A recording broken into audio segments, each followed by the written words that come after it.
네,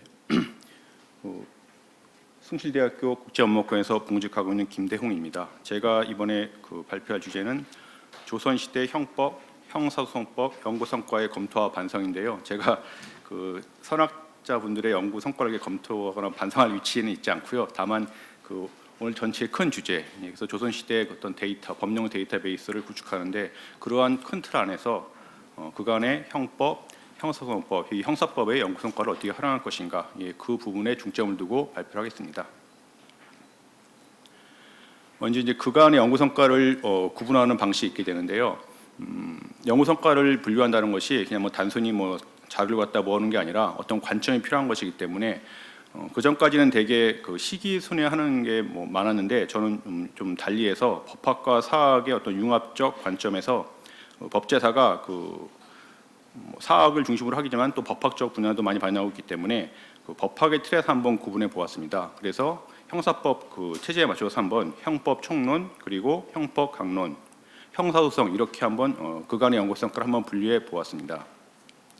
이렇게 한 이유는요. 먼저 형사법의 개념 자체가 범죄의 성립과 처벌에 관한 일관되면서도 논리적인 설명을 위한 것이 물론 국가 형벌권의 내용과 집행까지를 포괄하는 것이고, 이에 따라 연구 성과를 체계적인 데이터베이스로 분석하고 구축하고 이걸 또 연구자는 물론 일반 대중에게 접근하도록 하는데 용이하기 때문에 형법, 형사소송법 이런 체계의 분류에 따라서 한번 그간의 연구 성과를 분류해 보았습니다.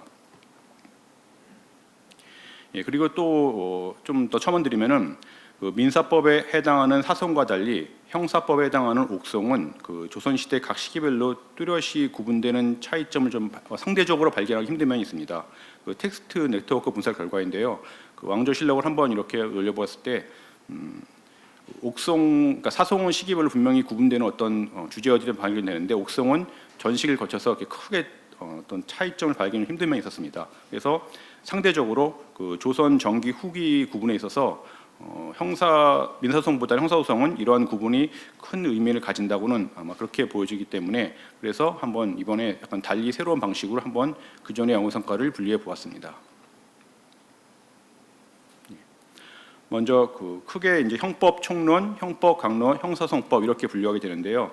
여기 이제 형법 아니신 분, 그러니까 법학 전공분이 아니신 분도 계시고 또 일반 대중에 이게 소개되는 걸로 알기 때문에 잠깐만 설명드리겠습니다. 형법 총론은 형법전의 총칙에 해당하는 부분으로 현대 형법의 대원칙인 죄형 법정주의와 형법의 적용 범위, 그리고 범죄의 성립 요건을 다루는 범죄론과 그에 대한 처벌을 다루는 형벌론. 그래서 범죄 전반, 범죄와 처벌, 형법 죄형 법정주의하면은 여기서 이 범죄의 성립과 그에 대한 처벌, 형벌 이 부분을 총괄하는 부분이 바로 형법 총론에 해당하겠습니다. 형법 총론은 다시 법원 관련, 그리고 죄형 법정주의, 범죄론, 형벌론 이렇게 다시 한번 또 분류해 볼 수 있겠습니다. 법원, 죄형 법정주의, 범죄, 형벌론인데 기본적으로 일단 형벌 자체가 죄형 법정제가 성문의 법전을 근거로 하기 때문에 법원인데 실제 형법보다는 실제 형법의 성사법 자체이기 때문에 형법전이기 때문에 크게 중요하지 않지만은 조선시대 같은 경우에는 대면율이 있었고 또 경국대전, 대전 회통 이런 국전이 있었기 때문에 그 부분이 또한 또 중요하게 다뤄지는 것 같습니다. 그래서 이 순서대로 한번 차례대로 한번 그간의 연구 성과를 정리해 보았습니다. 그래서 법원 관련 연구 성과는 상당히 주목받는 부분이었는데 일단 크게 이 논문의 세세한 목록은 자료집 아마 138페이지에 수록 되어 있을 것입니다. 그래서 일단 PPT에는 제가 큰 분류만 담아 놓았습니다. 법원 관련 연구 성과는 크게 세 가지로 제가 쭉 보니까 세 가지인데 대명률 자체의 판본, 위상, 이에 관한 연구가 있었습니다. 그리고 다음으로는 조선에서의 대명률의 수용과 적용에 관한 연구가 있었습니다. 그리고 대명률 지소서에 관한 연구인데 대명률 자체의 위상과 판본은 판본 여러 가지이기 때문에 어느 것이 과연 조선에서 적용되었고 어떤 위치가 가능했나 그런 연구가 있었고요. 조선에서의 대명률과 수용과 적용은 이게 그러니까 중국의 법이지만은 조선에서 개술했기 때문에 그래서 그에 관한 근데 이걸 그냥 기계적이나 수동적으로 한 것이 아니라 조선시대에 이에 관한 수용에 있어서 조선과 중국과 차이가 나는 부분에 대해서 굉장히 치열한 논쟁이 있었고 그 부분에 대해서 또 다른 새로운 법조문이 만들어지면서 그 국전에도 반영이 되었고요. 그래서 경국대전 단계에서 뭐 용대면율이랑 간단하게 적용되어 있던 그 용률조가 뭐 속대전 나중에 경국대전 이후에 속대전이나 대전 뭐 통편 회통이 오면은 어떤 특별 경국대전 국전의 규정들이 특별 규정화되면서 특별헌법화되면서 그 대면율과 다른 부분이 있으면은 그 조선에 맞도록 적용된 그 변형된 국전의 규정들을 적용하도록 하였기 때문에 이에 관한 연구가 있었습니다. 그리고 대면율이라는 주석서, 사실 대면율 자체보다는 그 뒤에 뭐 불해라든지 뭐 주해라든지 이런 것들이 많이 붙게 되는데 이런 주석서들이 과연 조선에서 어떤 영향을 미쳤는지 이에 관한 연구가 또 있었습니다. 다음은 그 죄형 법정주의 관련 연구 성과를 말씀드리겠습니다. 이에 관한 연구도 많이 이루어졌는데요. 일단 제일 중요한 거는 대면율에서 죄형 법정주의 원칙 및 예외, 그리고 죄형 법정주의 강제에 관한 조문 연구 이런 것들이 이루어졌습니다. 그래서 죄형 법정주의는 뭐 그 범죄와 형벌은 미리 형법전에 규정되어 있어야지 그에 따라 인민이나 백성들에게 그것을 형률로 강제하는 것이 정당성을 갖는다 그런 의미이기 때문에요. 그래서 이에 관한 대면율도 뭐 성문 협공조를 미리 만든 것이 만약 이걸 만들지 않고 하게 되면은 뭐 표현에 나오는 것처럼 백성들을 그물에 사지에 넣는 것과 똑같기 때문에 그러지는 않아야 된다. 그래서 미리 만드는 법전이기 때문에 이에 대면율에서도 역시 죄형 법정주의에 관한 여러 가지 그 조문들을 찾을 수 있습니다. 그래서 이에 관한 연구가 있었고, 다만 그 서양처럼 이걸 전문적으로 받아들이거나 대원칙으로 삼은 건 아니기 때문에 죄형 법정주의에 관한 예외 조항도 꽤 많았기 때문에 또 이것이 어떻게 적용되었는지 그에 관한 연구도 있었습니다. 그래서 이제 대표적인 건 인율비부인데 인율비부는 이제 지금 현대 형법 용어로 말하면 유추 적용 내지 유추 해석입니다. 그래서 법전에 그 사건의 사안에 적용할 아주 명확한 조문이 없었을 때는 유사한 조문을 이렇게 할 수 있도록 한 것인데, 유추 해석인데 사실 현대 형법처럼 굉장히 금지하는 내용이거든요. 이 유추 해석을 허용하게 되면은 죄형 법정주의 자체가 형해화되기 때문에 금지하고 있는데, 대명률은 여기서 인율 비부를 그러니까 유추 해석을 허용하고 있었기 때문에 과연 이것이 어떻게 되었는지 이제 그에 관한 연구가 이루어졌습니다. 그리고 죄형 법정에서 또 하나 그 중요한 원칙 중에 하나가 명확성입니다. 법조문이 명확하지 않으면은 아무리 미리 형법전에 규정되어 있다 하더라도 그것을 적용하는데 역시 무리가 따르기 때문에 형법전의 규정은 특히나 명확하고 아주 세세하게 규정될 것을 요구하게 되는데요. 근데 대명률에는 여기에 또 약간 배치될 수 있다고 볼 수 있는 위령조, 불령조, 뭐 제서위조 이러한 조문들이 있습니다. 그래서 뭐 영에 위반된다 또는 마땅히 하지 않을 행위 뭐 이렇게 규정에 적용되어 있는데, 사실 이런 것들이 현대형법에서는 굉장히 금하는 내용들이기 때문에 이런 것들이 당시에 어떻게 실제 법전에 있었기 때문에 실제 어떻게 적용되었는지 그에 관한 연구들이 있었습니다. 그리고 역시 또 죄형 법정의 한 내용인데요. 범죄와 형벌 사이의 균형이 있을 것을 요구하게 됩니다. 예를 들어 뭐 절도죄를 사형으로 처벌한다 이런 거 제가 정당하다고 보지는 않거든요. 그래서 이제 당시에 그 대명률에서도 어떤 그런 범죄와 형벌 사이에 그런 적정한 관계가 있었나 그걸 보게 되는데, 처첩 관계를 중심으로 해서 대명률과 그 대명률의 범죄와 형벌 간의 어떤 비례성을 연구한 이런 연구들이 있었습니다. 네, 다음은 이제 범죄론인데요. 여기 내용 보시면은 뭐 공제와 사제, 이행, 미행, 여동죄 이런 내용이 나오는데, 이것이 특히 법학 쪽에서는 왜 중요한 의미를 갖게 되느냐면요.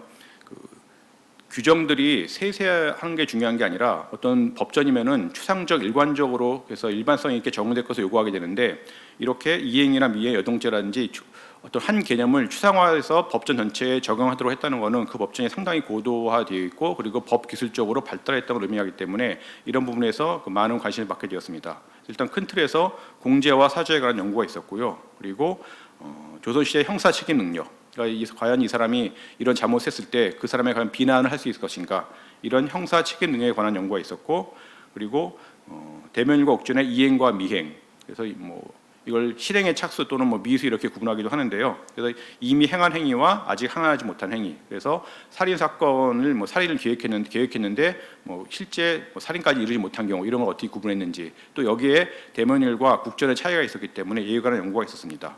그리고 대면율의 여동죄, 지금 뭐 준용한다 이렇게 되어 있는데 이 여동죄의 과연 의미가 무엇인가? 사실 동죄라고 하더라도 다양한 그 범죄에 보려면은 그 다양한 어떤 차이점들이 있기 때문에 이것을 어떻게 여동죄 하나로 구분했을 때 어떻게 이걸 또 적용할 것인가, 이에 관한 논의들이 있었기 때문에 이에 관한 연구도 진행되었습니다. 그리고 그 예분 팔자 대명률에서 개 하면은 그래서 이런 추상적으로 한 단어의 용례를 정해서 그것이 어떻게 적용된다 이런 걸 한 것들이 많이 있는데요. 그중에 이제 개에 관한 연구가 이루어져서 그럼 이런 것들이 어떻게 적용되는 것인가 이런 부분에서 이루어졌습니다. 그래서 범죄론 관련해서 이런 연구 성과가 이루어졌고요.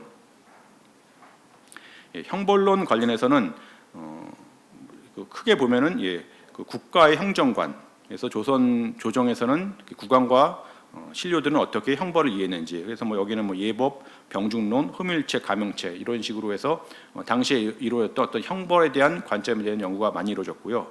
그리고 그 외에도 이제 개인 법학자들, 법학자를 표현했지만 당시 이제 뭐 사대부를 할 수 있는데요. 그 당시 학자들이 연안박지원 또는 약천낭구만, 다산정약용 이런 분들의 그 형정관에 관한 연구가 있었습니다. 근데 이런 것들을 실제 보면은 연구 뭐 다 아시겠지만 일반 설명드리면요, 지금 우리가 논의하는 내용들이 당시에도 그대로 반복되었습니다. 그 중형주 하여 형벌이 엄한 형벌이 중요한 것인가 아니면은 엄격한 형집행이 더 중요한 것인가 이런 거에 논쟁이 당시에도 있었고요. 그런 것들이 지금은 저희가 한번 반추하게 되는 것 같습니다. 그리고 당시 형벌의 집행의 실제, 그래서 연좌제, 능지처사, 뭐 곤장, 효시, 유배형, 그래서 사실 사극에서 좀 과정되게 다뤄진 부분들이 있는데 실제 조선에서의 형벌 집행이 어떠했는지 이에 관한 연구들도 구체적으로 이루어졌습니다. 다음 형법 그 강론에 관련된 연구 성과를 말씀드리겠습니다. 그 형법 강론은 형법전의 각칙에 해당하는 부분으로 이 법으로서 이 형법으로서 보호하려는 법익에 따라서 국가적 법익에 대한 죄, 사회적 법익에 대한 죄, 개인적 법익에 대한 죄로 이렇게 구분됩니다. 그래서 뭐 국가적 법익은 뭐 내란, 외환 뭐 대부분 그런 것들이 많고요. 사회적 법익은 방화, 그래서 사회 전체의 어떤 질서 또는 안전에 문제를 줄 수 있는 행위들. 그리고 개인적 법익은 가장 흔하게 접할 수 있는 뭐 절도, 강도, 살해 이런 것들이 개인적 법익에 대한 죄로 구분됩니다.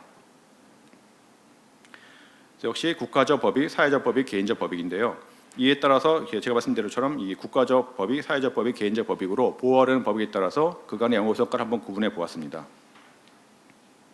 이럴 경우 국가적 법익은 역시 역모 사건이 많았고요. 그래서 조선 후기 역모 사건, 그래서 이에 관한 연구가 상당히 많이 진행되었고요. 그리고 전통 형법의 뇌물죄 권리, 그래서 그 국가적 법익은 국가의 존립과 안전과 또 국가의 기능 이렇게 보통 얘기하게 되는데요. 명모 같은 것은 국가의 존립과 안전, 뇌물죄 이런 부분들은 이제 국가의 기능의 공무원의 기능 이런 것들의 공무 기능 이런 거를 보호하기 위한 범죄라고 볼 수 있습니다. 그래서 전통형법의 뇌물죄가 과연 현대와 어떻게 차이가 있는가 이런 걸 보였고요. 그리고 한때 굉장히 논의가 많았었는데 이 청탁금지법, 그래서 조선시대에도 분경 비슷해서 이에 관한 금지를 다루고 있었기 때문에 이에 관한 비교를 한 연구가 있었습니다. 그리고 조선 후기의 그 도래죄, 그래서 무고죄에 해당하는데요. 이런 무고죄 사건들, 과연 이런 것들이 어떻게 조선시대에 있었는지, 그리고 역시 흠음신서의 도래죄 사례 이런 것들이 다 연구되었습니다. 그리고 지금 친속 용어는 지금도 이제 뭐 그 흔적이 남아 있는데요. 그래서 친속간 뭐 특례에 남아 있는데, 그래서 친속 용어에서 친속간의 범죄에 대해서 뭐 증언이라든지 이런 걸 했을 때 그런 금하거나 또는 뭐 친족간의 범죄를 숨겨주어도 그걸 갖다가 뭐 처벌하지 않는, 그래서 친속영원 이런 규정들이 조선시대에 어떻게 수용되었고 어떤 의미를 가졌는지 이에 관한 연구들이 진행되었습니다. 그리고 사회적 법익에 대한 죄는 이 부분도 많이 이루어졌는데 속대전의 금제조항, 그래서 뭐 흔히 말 밑에 조선 후기 우금도 있지만은 뭐 송금, 우금 뭐 이런 많은 뭐 월경 금지라든지 또는 사무역 금지 이런 금지 조항들이 어떻게 이루어졌는지, 그리고 실제 이에 대한 처벌이라든지 단속은 어떻게 이루어졌는지 이에 대한 연구들이 이루어졌고요. 그리고 한성부의 그 관물절도와 문서 위조, 특히 이제 문서 위조가 많이 이루어졌 조선 후기에 상당히 빈번했다고 하는데 이에 관한 범죄들이 어떻게 있었는지 이에 대한 연구가 진행됐습니다. 그리고 조선시대 성풍속 사건, 그러니까 풍기물란 그런데 성풍속 관련해서 어우동 사건이 당시에 성종대에 어떤 영향을 끼쳤는지 그에 관한 연구 성과가 있었습니다. 개인적 법익은 뭐 흔히 우리가 가장 많이 접하는 범죄인데요. 그래서 심리록의 복수 살인 사건, 그리고 살인죄와 관련한 그 1인 상명, 그래서 그 살인죄에 다수인이 가담할 경우 과연 어떻게 처벌할 것인가, 그래서 1인 상명의 법리 이에 관한 내용이 있었고요. 그리고 위핍치사에서 그 자살, 그러니까 사실 그 3번과 4번은 현대형법에서는 그 인과관계 객관적 기속해서 굉장히 결과 기속해서 과연 이 사람에게 이런 범죄의 결과에 대해서 책임을 씌울 수 있나 하면서 많이 논의되는 상황인데, 역시 그 조선시대에도 비슷한 법령이 있었기 때문에 그에 대한 논의가 많았습니다. 그래서 위핍치사라든지 보고 한기, 그래서 일정 기간 그 피해자를 치료해줘서 그 상처를 낫게 해주면은 또 형벌에 의해서 감형해주는 이런 보고 한기, 책임을 면제해주는 이런 것들에 대한 연구가 있었습니다. 그리고 그다음에 조선시대 장개념, 그래서 이 작물 또는 이게 이렇게 다 포괄한 개념이 하지만은 이런 장개념에 대한 연구도 있었고, 그래서 개인적 법익에 관련해서는 이러한 연구들이 있었습니다. 예, 다음은 형사 소송인데요. 예, 형사 소송은 크게 그 형사 절차에 관한 법규범의 출제로 그래서 수사까지 해서 선고, 그다음에 그 형벌 집행까지 그 전체를 다루게 됩니다. 그래서 형사 사건에 대한 수사의 진행과 공소의 제기, 재판, 선고된 형벌의 집행 등 일련의 형사 절차를 규율하게 되는데, 역시 이에 관해서도 연구 성과가 있었고, 크게 보면은 범죄 수사 관련, 형사 재판 관련 이렇게 한번 분리해 볼 수 있었습니다. 그래서 범죄 수사 관련해서는 그 포도청의 조직 및 활동, 위성에 관한 연구가 많이 있었고요. 그리고 도성 안팎의 치안, 야금에 관한 연구, 이런 것들이 많이 있었습니다. 그리고 이제 그 수사 관련해서 특히 조선시대 검안, 살인 사건과 관련한 검안 연구가 많이 진행되었습니다. 형사 재판 관련해서는요, 그 숙종대 합의지적 재판제도, 역시 그것도 이제 인임주의와 관계된 내용인데, 그래서 그 어떤 재판 결과에 있어서 그 어떤 합리적 결과 도출하기 위해서 국왕과 신료들이 계속 논의했던 그런 합의제적 재판제도에 관한 연구가 있었고, 그리고 영모 사건에 관한 형사 재판 절차, 그리고 당시 이제 의금부에 관한 형사 재판 절차, 그리고 형사 재판 절차의 지체 문제, 이런 것들을 다룬 연구들이 있었습니다. 예. 그래서 제게 한번 그러니까 그 통계는 그러니까 제가 인용한 인용한 연구에 대한 통계고요. 그래서 통계를 보면은 되게 37건, 청법 총론 부분이 많았고요. 그다음에 형법 강론, 형사소송 이렇게 있었습니다. 보다 중요한 건 이제 법사학, 그러니까 앞선 그 발표에서 나왔었지만은 그 법학적 법사학과 사학적 법사학인데, 대개 구분해 보면은 법학적 법사학은 그 법원이나 죄형법정주의, 범죄론, 개인적 법익, 그리고 형사 재판에 관련 연구 성과가 많았고요. 상대적으로 사학적 법사학 같은 경우에는 형벌론, 국가적 법익과 사회적 법익에 대한제, 그리고 범죄 수사 관련 연구 성과가 많았습니다. 그래서 우리가 법사학에서 법제사에서 그 법학과 사학의 융합적, 사실 요새 가장 흔히 많이 회자되는 그 융합적 학문의 아마 저희가 전형적이고 대표적인 경우라 볼 수 있겠는데요. 현재까지는 그 어떤 융합적 연구 틀보다는 그 법학과 사학 양쪽 측면에서 그 서로 관심 분야와 그리고 어떤 계속 발전시켜왔던 연구 방법에 따라서 연구를 진행해 왔습니다. 그래서 법학적 법사학에서는 대개 어떤 치밀한 그런 그 논리라든지 아니면 법학 이론이 제기되는 부분, 그래서 이런 죄형 법정주의 범죄론, 그래서 대병률 어떤 그런 추상적 조항들에 대한 연구가 많았고요. 반대로 방대한 사료의 정밀한 분석, 이런 것들이 필요한 부분에서는 사학적 법사학에서 많은 연구가 있었던 것 같습니다.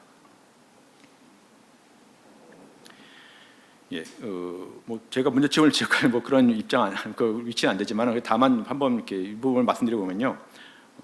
일단은 제일 문제점이 아무래도 연구 성과의 편제입니다. 그래서 이건 이제 법학적 법사학에서 본다 하더라도 일단 예문 8자지가 8자나 있는데 그 중에 한 자밖에 제대로 연구가 안 돼 있고요. 그리고 이죄 구발 중로는 어떤 2개 이상의 범죄가 동시에 발각되었을 때는 그 중에 중한죄로 처벌한다, 그런 조항인데, 사실 지금도 경합범 관련해서 그런 조항들이 있거든요. 그래서 이 사람이 여러 가지 범죄를 지었을 때 한 번 재판받게 되면 사실 그거를 10년, 15년 해서 25년 이렇게 합산하는 식이 아니거든요. 그래서 그러면 지금 왜 그렇게 하고 당신은 왜 이렇게 했나? 그래서 이제 이런 차이점들이 왔는지 많이 관심을 가져볼 사안이긴 한데, 이해가 연구들이 많이 부족합니다. 그리고 보다 더 중요한 문제는 그 발전적 비판이 좀 부족한 것 같습니다. 그래서 아무래도 연구자분들이 적다 보니까 이렇게 발표를 하시면은 거기에 어떤 그걸 다시 한번 이렇게 반추하거나 해서 비판적 바라보기보다는 그냥 그러니까 현재까지는 이런 사실들이 있었구나, 거기에 그치는 경우도 꽤 있는 것 같습니다. 그래서 대명률 강해에서 이 수소의 가치, 대명률 강해 수소의 가치에 대해서 여기서 조언이었는데, 그래서 이렇게 발전적 비판이 있는 경우 있었지만은 대개는 거기에는 미치지 못하고 그냥 단편적 소개, 일단 주장에 그치고, 그것이 이제 일단 소개되는, 현재는 그 수준이 일단 현재까지는 그 정도 수준에 있는 것 같습니다.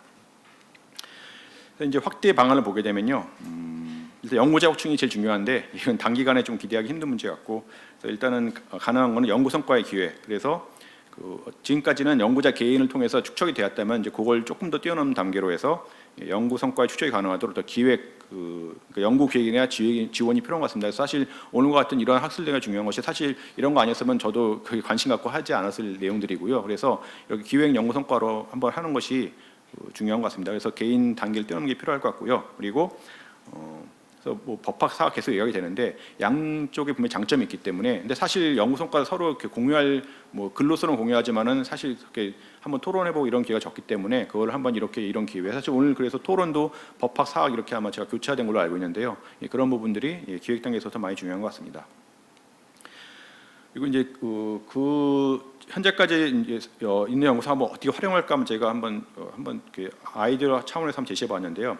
사실 국사편찬위원회 조선시대 법령서를 앞 사이트 앞 발표에서 소개되었지만 상당히 잘 돼 있었는데 그 지금까지 부분보다는 굉장히 잘 돼 있고요. 그리고 특히 저희가 그러니까 법학 쪽에서 주목을 가졌던 거는 그 대전 회통이나 이런 조문들에 대해서 그를 어떤 조문명을 추상화해서 했다는 걸 굉장히 저희가 크게 높이 평가했거든요. 근데 이제 일단은 그것도 굉장히 큰 진보라고 보는데 이제 앞으로 더 할 부분들이 있기 때문에 그걸 좀 설명드리면요. 그 대법원 종합 법률 정보 사이트를 한번 이렇게 보시면은.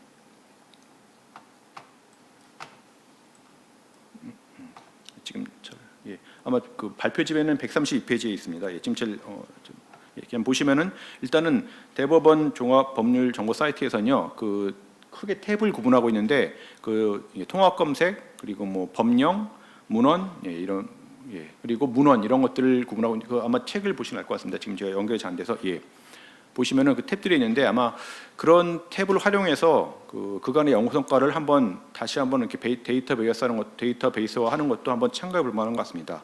그래서 저희가 크게 참고하는 거는 통합 검색이 되면은 이렇게 다 연결되는데 그래서 그 법령 부분과 그리고 문헌 부분 그리고 이 판례 부분이 유기적으로 다 되면은 아마 그 부분에 대한 데이터베이스가 되면은 지금과는 완전히 다른 차원의 아마 접근이 가능할 거로 보이고요. 그래서 한번 그 내용을 한번 보면은 일단 법령을 하기 위해서는 그 대명률과 국전의 조문번호 정리가 제일 중요한 것 같습니다. 그 법전의 조문번호가 앞 발표에서 소개됐지만 로마법 대명률 얘기가 나와서 있는데 이 대명률 어느 정도 돼 있는데 지금 국전은 아직 안 돼 있는데 그 법전에 조문번호가 있다는 것은 조문의 문의적 단위는 물론 법문의 규정과 체계가 논리적이고 추상적으로 정리되어 있다는 것을 의미합니다. 그래서 굉장히 중요하게 여기게 되는데 제일 좋은 거는 몇 조의 몇 항. 사실 보면은 그 대전회통이나 어떤 조문들이 굉장히 길기 때문에 짧은 조문도 있지만 길기 때문에 과연 그 부분에 어느 부분이 적용된다를 정확히 알기가 힘든데 그 부분을 되기 위해서는 몇 조의 몇 항씩으로 정리가 되어 있어야 하거든요. 그래서 이 부분이 된다면은 굉장히 중요한데 이게 어려운 게 할주나 사할주도 있고 또 원속 증보 체제이기 때문에 굉장히 어려운 작업 같습니다. 그래서 뭐 쉬운 작업은 아니지만은 그러나 분명히 가치 있는 작업이라 보고요. 이 부분이 정리가 되어 있으면은 단순히 뭐 추단조 할 때 그 부분이 어떻게 정확히 적용되는지 아마 그게 되면은 훨씬 더 연구자는 물론 일반 대중에게도 일반 국민 그러니까 시민분들에게도 많은 관심 갖게 되지 않을까 이렇게 생각하게 됩니다. 그래서 이 부분이 굉장히 중요하다 보고 있고요. 이제 판례 같은 경우에도 사건을 특정할 수 있는 사건 번호 개발인데 사실 대법원이나 헌법재판소 보면은 그걸 알 수 있거든요. 보면 앞부분에 몇 년도에 됐고 그다음에 사건의 종류가 무엇이고 그다음에 벽스 번호 이렇게 나오게 되는데 그래서 되게 그 판례 번호만 알면은 되게 이 사건이 민사다 형사다 그런 큰 구분을 알 수 있습니다. 그래서 이런 개발 역시 필요하다고 보고요. 그래서 그 사료의 다양한 출처를 고려하고 사건의 발생 또는 판결 연도 그리고 사건을 보다 구체적으로 특정할 수 있는 부호 문자를 포함하는 법제사 판례 사건 번호를 개발하는 것이 저는 필요하다고 봅니다. 이것이 정리되어 있으면은 사건의 검색이 훨씬 용이해지고요. 그리고 사건 번호만 보더라도 대개 이 사건이 몇 년도에 어떤 사건이구나 이런 걸 유형을 알 수 있기 때문에 아마 장기적 과제로 꼭 필요하다고 봅니다. 그리고 이제 더 중요한 것이 그 학계 전체에 통일될 수 있는 사건 번호 개발을 위한 한국학 연구기관 간의 공동 연구가 필수적이라고 봅니다. 뭐 중요한 사건들은 다 공유하고 있지만은 각 기관마다 보관 소장하고 있는 사료가 다르기 때문에 그런 사료들을 할 때 이거를 정리해 놓지 않으면 통일된 번호 정리해 놓지 않으면 큰 의미가 없기 때문에 역시 앞선 발표에서 나왔지만은 뭐 여러 기관들이 같이 해서 그래서 전체 사건이 가능하면 좋겠지만 그렇지 않으면 일단 중요한 사건에 대해서라도 이를 통일시켜 놓으면은 그에 관한 활용이 훨씬 더 확대될 수 있을 거라고 봅니다. 그리고 이제 문헌인데요. 사실 융합적 학문이 갖는 한계가 사실 저도 지금 잘 사학하신 분들 앞에서 법학 뭐 얘기하면 제가 그렇게 저도 굉장히 조마조마한데 그래서 법학에서는 사학의 연권 성과를 사학에서는 법학의 연권 성과를 발전적으로 비판할 기회가 적는 것 같습니다. 그래서 아마도 지금 현재 논문 편수만 많이 강조하기 때문에요. 이런 풍조에서 사실 법학에서는 사학을 노하고 사학에서 법학을 논하는 이런 논문들이 있는 걸 없다고는 할 수 없기 때문에 그래서 정말 중요한 연구 문헌 어떤 선별이 굉장히 중요한 것 같습니다. 그리고 그래서 일단 연구문헌의 선별이 1차 그 작업이 이루어져야 되고요. 그 다음에는 이거를 판례와 법령으로, 사실 이 작업 쉬운 작업은 아니거든요. 그래서 과연 이 논문이 어떤 판례와 연결되고 어떤 법령과 연결되고, 그래서 이걸 한번 전체적으로 연결시켜서 뭐 한 조선 시대에 한 클릭, 뭐 도래 사건 클릭하게 되면은 거기에 대한 판례와 법정 규정 이런 것들이 연구 문헌까지 일괄적으로 일관되게 한 일목요연하게 검색된다면은 굉장히 한 데이터베이스 구축에 있어서 큰 진보가 아닐까, 그렇게 개인적으로 생각하고 있습니다. 그래서 끝으로 이거 말씀드리면요, 그 법제사가 법학과 사학의 방법론을 공유하는 만큼 사료를 바탕으로 한 분석을 법학적 개념의 포리즘에 투영시킬 경우 형사법 이해 분야에서도 법학과 사학제 간의 융합적 분석이 더욱 활성화됐을 것으로 저는 보고 있습니다. 그래서 공법의 중앙제도나 군사제도, 지방제도, 행정사례는 물론 민법의 재산법이나 가족법, 소송 절차, 민사사례 등이 모두 이에 해당하는 분야라고 볼 수 있고요. 그래서 장기적 연구 계획을 통해서 형법, 형사법의 형사법은 물론 공법이나 민사법의 연구 성과가 법학적 개념의 투영에 따라 분류되고 조문과 판례, 연구문헌이 유기적으로 연결되는 검색 시스템을 갖추게 된다면은 그간의 조선시대 초, 중기의 그 분류에 더해서 아마 법학과 사학의 연구 성과 활용이 훨씬 더 확대되고 활성화될 수 있을 것으로 봅니다. 이상 발표를 마치겠습니다.